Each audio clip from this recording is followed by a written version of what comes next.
बृहस्पति देव भगवान की जय हो। बृहस्पतिवार व्रत कथा। एक समय की बात है, भारतवर्ष में एक प्रतापी और दानी राजा राज्य करता था। वह नित्य प्रतिदिन गरीबों और ब्राह्मणों की सहायता करता, हर एक दिन दान पुण्य करता। लेकिन ये बातें उसकी रानी को बिल्कुल अच्छी नहीं लगती। वो न गरीबों को दान देती और न ही भगवान का पूजन करती, और राजा से भी दान पुण्य करने से मना करती। एक दिन की बात है, राजा तो शिकार खेलने वन को गए थे। घर में रानी और दासी थी। उसी समय बृहस्पति देव साधु के वेश में राजा के महल में भिक्षा के लिए आए और भिक्षा मांगी तो रानी ने भिक्षा देने से इनकार कर दिया। रानी कहने लगी, हे साधु महाराज, मैं तो इस दान और पुण्य से तंग आ गई हूँ। मेरे पति सारा धन लुटाते रहते हैं। अब तो मेरी इच्छा है कि हमारा सब धन नष्ट हो जाए, ना रहेगा बांस और ना बजेगी बांसुरी। साधु बाबा कहने लगे, देवी तुम तो बड़ी विचित्र हो। संतान और धन को तो सभी चाहते हैं, पुत्र और लक्ष्मी तो पापी के घर में भी होने चाहिए। यदि तुम्हारे पास धन अधिक है तो भूखे मनुष्यों को भोजन कराओ, प्यासों के लिए प्याऊ लगवाओ, मुसाफिरों के लिए धर्मशाला खुलवाओ, निर्धन की कन्याओं का विवाह करवाओ। ऐसे और भी कई काम हैं जिनके करने से तुम्हारा यश लोक और परलोक में फैलेगा। लेकिन रानी पर इन बातों का कोई भी प्रभाव नहीं पड़ा। वह कहने लगी, महाराज आप मुझे ना समझाएं, मुझे ऐसे धन की आवश्यकता नहीं जिसे हर किसी को बांटती फिरूं। तब साधु बाबा कहने लगे, यदि तुम्हारी ऐसी ही इच्छा है तो ऐसा ही होगा। जैसा मैं कहता हूँ तुम वैसा करना। बृहस्पतिवार के दिन घर को लीपना, अपने सिर को धोकर स्नान करना, पट्टी चढ़ाकर कपड़े धोना, और ऐसा करने से तुम्हारा सारा धन नष्ट हो जाएगा। इतना कहकर साधु बाबा वहां से चले गए। साधु के कहे अनुसार रानी ने अभी 3 बृहस्पतिवार ही बिताए थे कि उनका सारा धन नष्ट हो गया। अब तो भोजन के लिए भी राजा का परिवार तरसने लगा। एक दिन राजा अपनी रानी से बोला, रानी तुम यहीं पर रहो, मैं दूसरे देश को जाता हूँ, क्योंकि यहाँ पर तो सभी लोग मुझे जानते हैं, इसीलिए मैं कोई छोटा काम भी नहीं कर सकता। देश चोरी तो परदेश भीख बराबर होती है।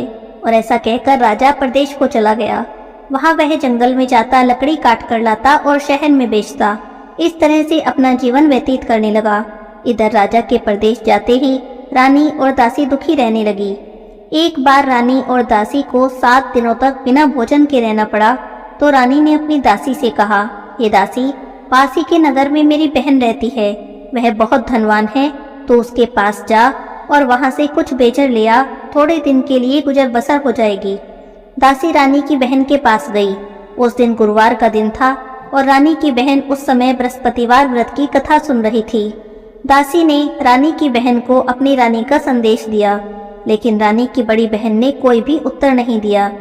जब दासी को रानी की बहन से कोई उत्तर नहीं मिला तो बहुत दुखी हुई और उसे क्रोध भी आया। वो वापस चली आई। दासी ने वापस आकर रानी को सारी बात बता दी और कहने लगी कि रानी, आपकी बहन तो बहुत ही बड़ी आदमी है, वो तो छोटे मनुष्यों से बात नहीं करती।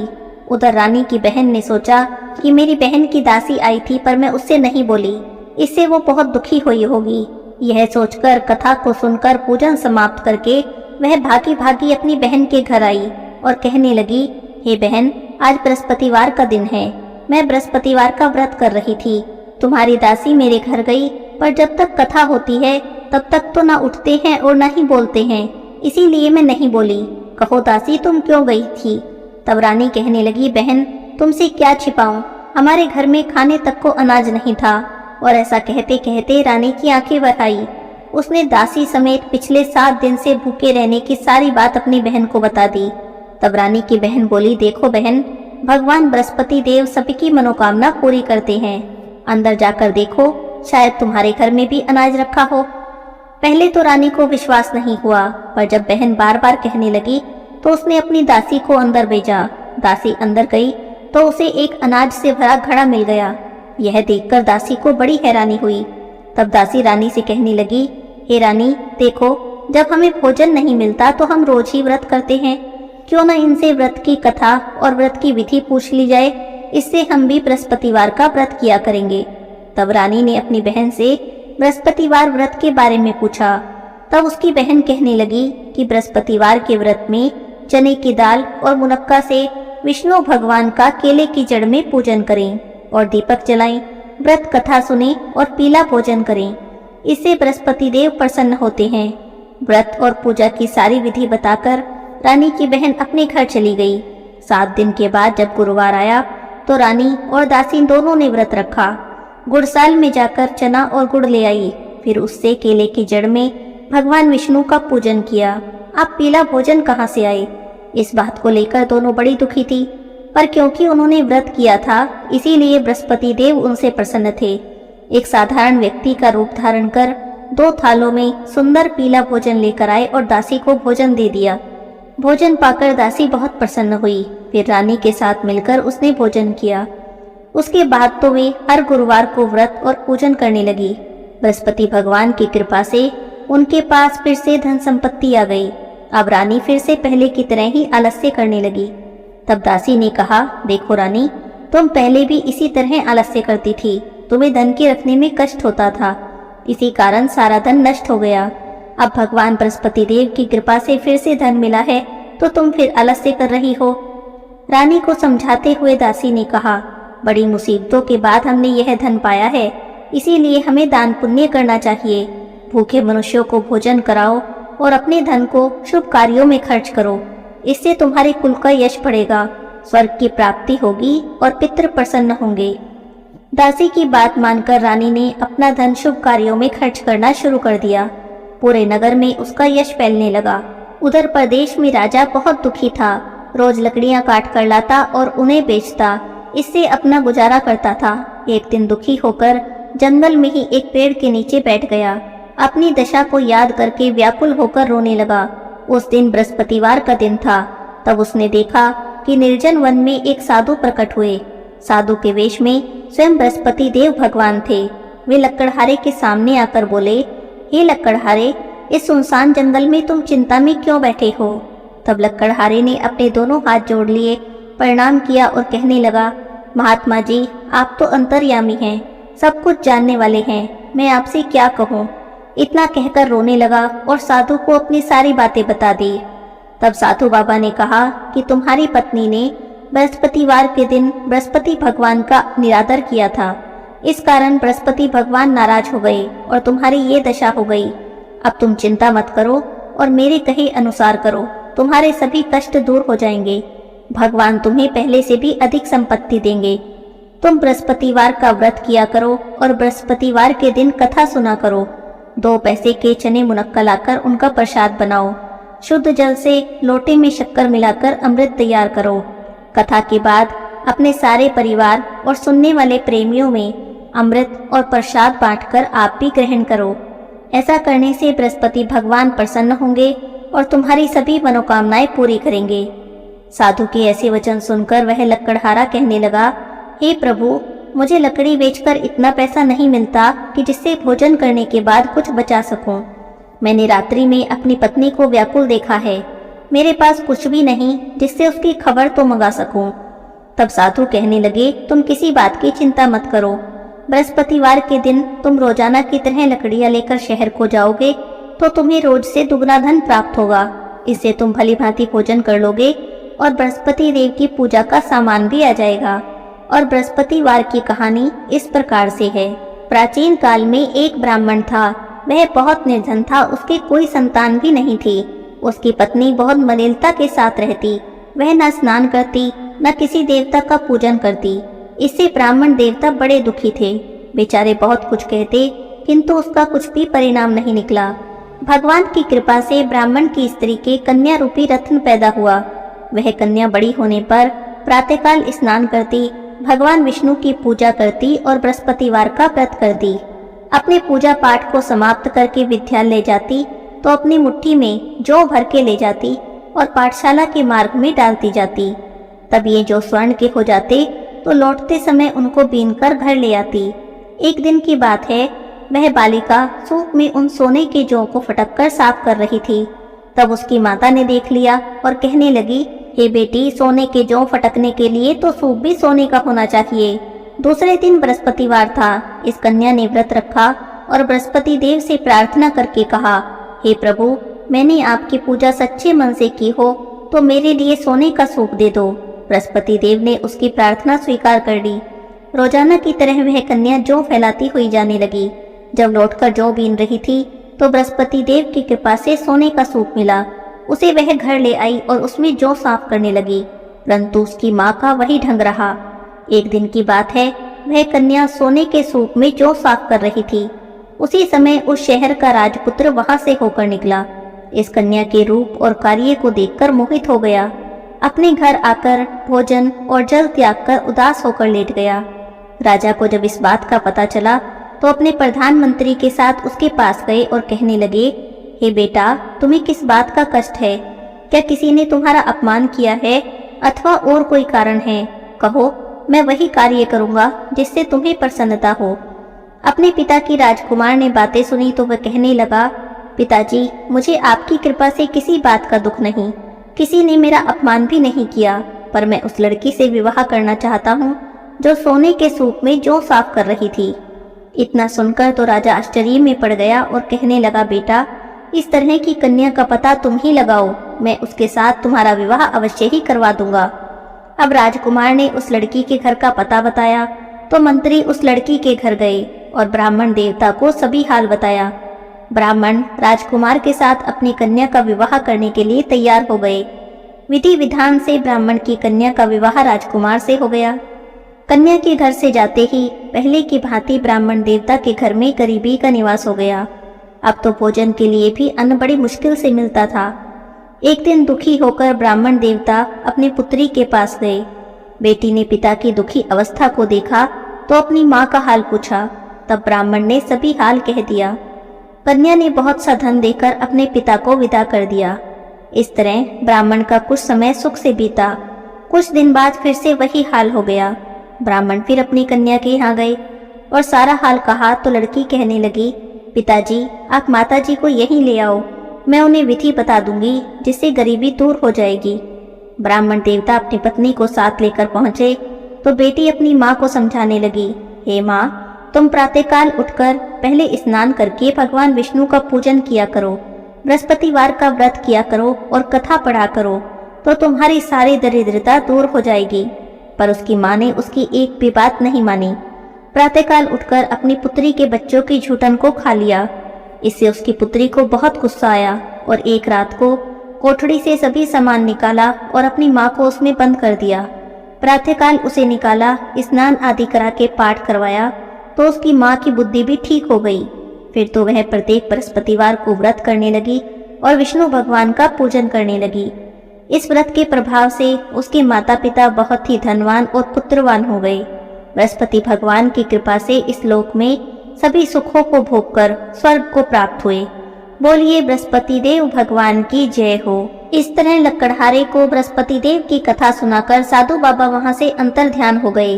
धीरे धीरे समय व्यतीत हुआ और बृहस्पतिवार का दिन आया। लक्कड़हारा जंगल से लकड़ी काटकर शहर में बेचने गया तो उसे उस दिन और दिन से अधिक पैसे मिले। राजा ने चना गुड़ आदि लाकर गुरुवार का व्रत किया। उस दिन से उसके सारे दुख दूर हो गए, पर जब दोबारा बृहस्पतिवार का दिन आया तो व्रत करना भूल गया।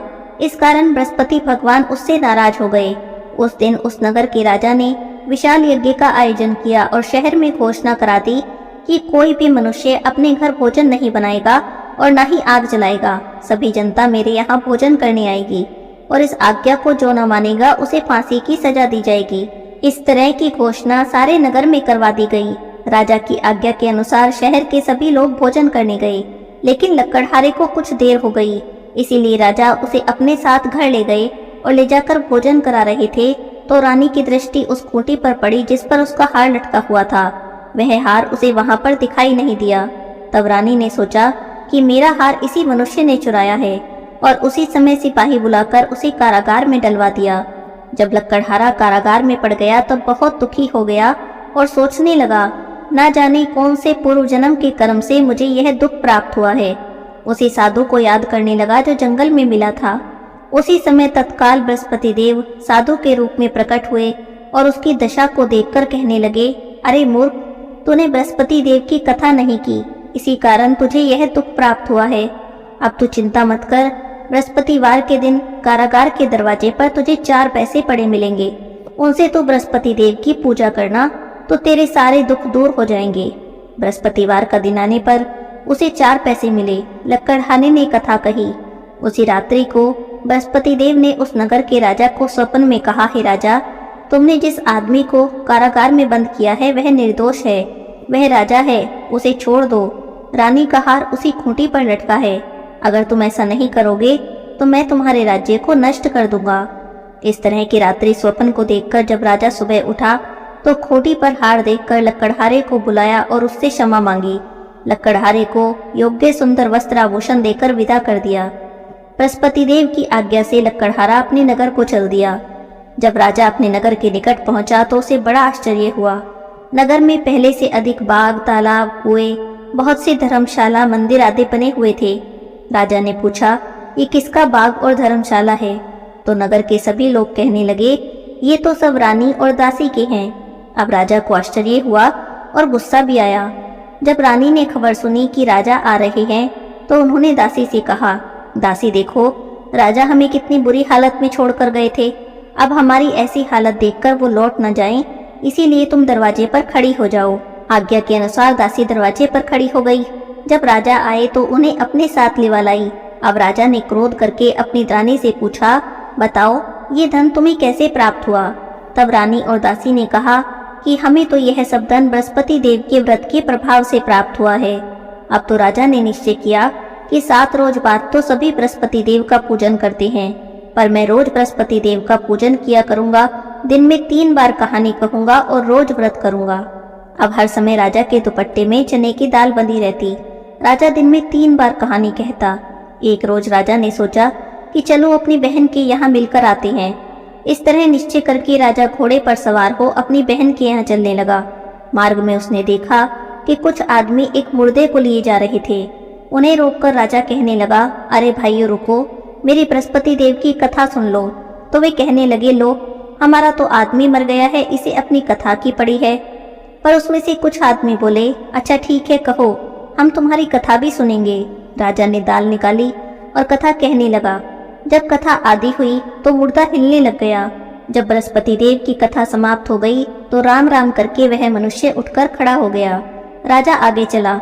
आगे मार्ग में उसे एक किसान खेत में हल चलाता मिला। राजा ने उसे देखा और उसे रोककर कहने लगा, अरे भैया, मेरी बृहस्पतिवार की कथा सुन लो। किसान कहने लगा, जब तक मैं तेरी कथा सुनूंगा तब तक तो 4 हरैया जोत लूंगा। जा तू अपनी कथा किसी और को सुनाना। अब राजा आगे चलने लगा। राजा के हटते ही बैल पछाड़ खाकर गिर गए। किसान के पेट में बड़े जोर से दर्द होने लगा। उसी समय उसकी माँ रोटी लेकर आई। उसने जब देखा तो अपने बेटे से सब हाल पूछा। बेटे ने सभी हाल कह दिया तो बुढ़िया दौड़ी दौड़ी उस घुड़सवार के पास गई और उससे कहने लगी, मैं तेरी कथा सुनूंगी, तुम अपनी कथा मेरे खेत पर चलकर कहो।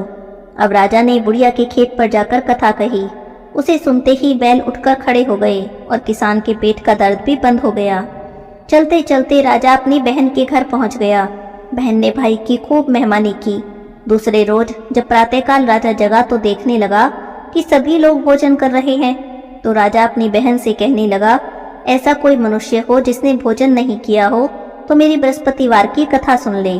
तो बहन कहने लगी, भैया ये देश तो ऐसा ही है, यहाँ पहले लोग भोजन करते हैं और बाद में कुछ और काम करते हैं, लेकिन अगर कोई पड़ोस में हो तो मैं दिखाती हूँ।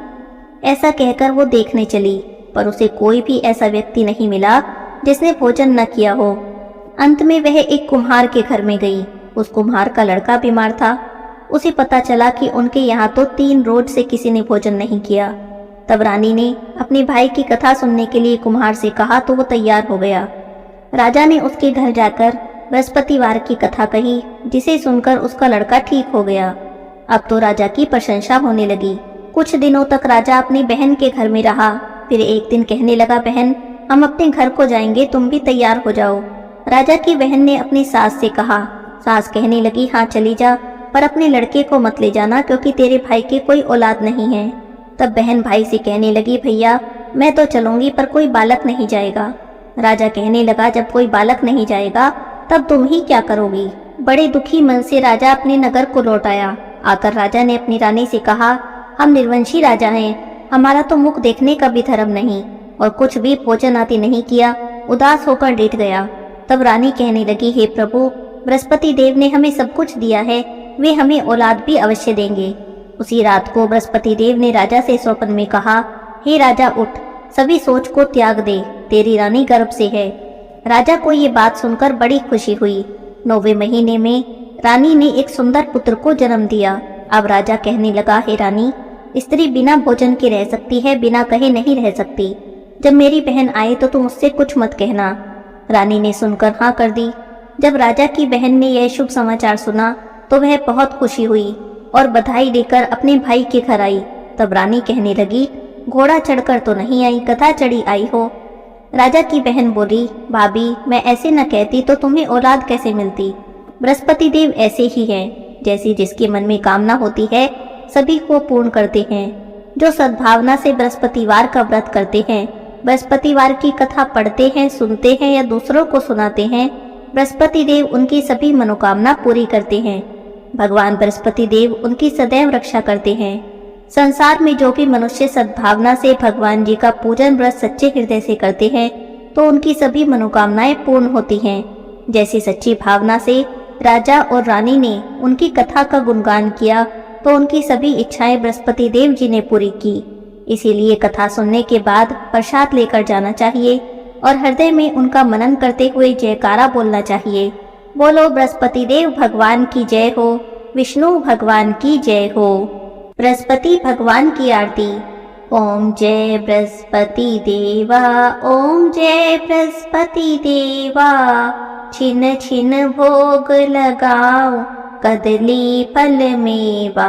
ओम जय बृहस्पति देवा, तुम पूर्ण परमात्मा, तुम अंतर्यामी, जगत पिता जगदीश्वर, तुम सबके स्वामी। ओम जय बृहस्पति देवा, ओम जय बृहस्पति देवा, स्वामी जय बृहस्पति देवा, छिन छिन भोग लगाओ, कदली फल मेवा। ओम जय बृहस्पति देवा, चरणामृत निज निर्मल, सब पातक हरता, सकल मनोरथ दायक, कृपा करो भरता। ओम जय बृहस्पति देवा, ओम जय बृहस्पति देवा, स्वामी जय बृहस्पति देवा, छिन छिन भोग लगाओ, कदली फल मेवा। ओम जय बृहस्पति देवा, तन मन धन अर्पण कर, जो जन शरण पड़े, प्रभु प्रकट तब होकर, आकर द्वार खड़े। ओम जय बृहस्पति देवा, ओम जय बृहस्पति देवा, स्वामी जय बृहस्पति देवा, छिन छिन भोग लगाओ, कदली फल मेवा।